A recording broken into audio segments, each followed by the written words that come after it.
Well, COVID crisis has a lot of impact to our work and our community. Access of many services is not easy in lockdown for people living with HIV, like monitoring tests of viral load and TB testing. And with the ban on public gathering, we can no longer engage our community of young people living with HIV in community outreaches. Measures put in place to curb the spread of the coronavirus have particularly hit hard marginalized and vulnerable communities like transgender youth women, transgender youth sex workers, and gender diverse youth living with HIV. COVID-19 has disrupted our normal service delivery.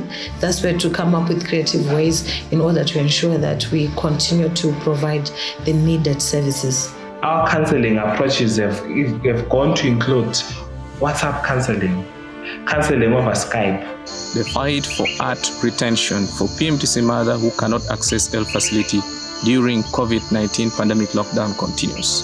We are doing delivery of food parcels to eliminate any communicable diseases and to ensure that we alleviate poverty so that we curb the spread of HIV, AIDS, and COVID-19. We have also stepped up on community visits in order to cater for HIV testing, PrEP initiation, PrEP refill, family planning, condom distribution and demonstrations. Last week, we saw patients one by one. They observed social distancing and hand hygiene.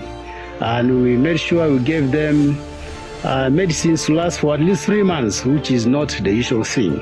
Our clients, the sex workers, have access to their art and PrEP refills. We remain committed to ensure access to life-saving services for people who use drugs wherever they may be. We hold continuous online communication with our social workers and ensure that all safety measures are in place while communicating with clients. Human rights protection as well as delivery of other essential services should not be stopped during the pandemic. COVID-19 is real, but it will not stop us from continuing to provide these essential services as we are still in the fight against HIV and AIDS.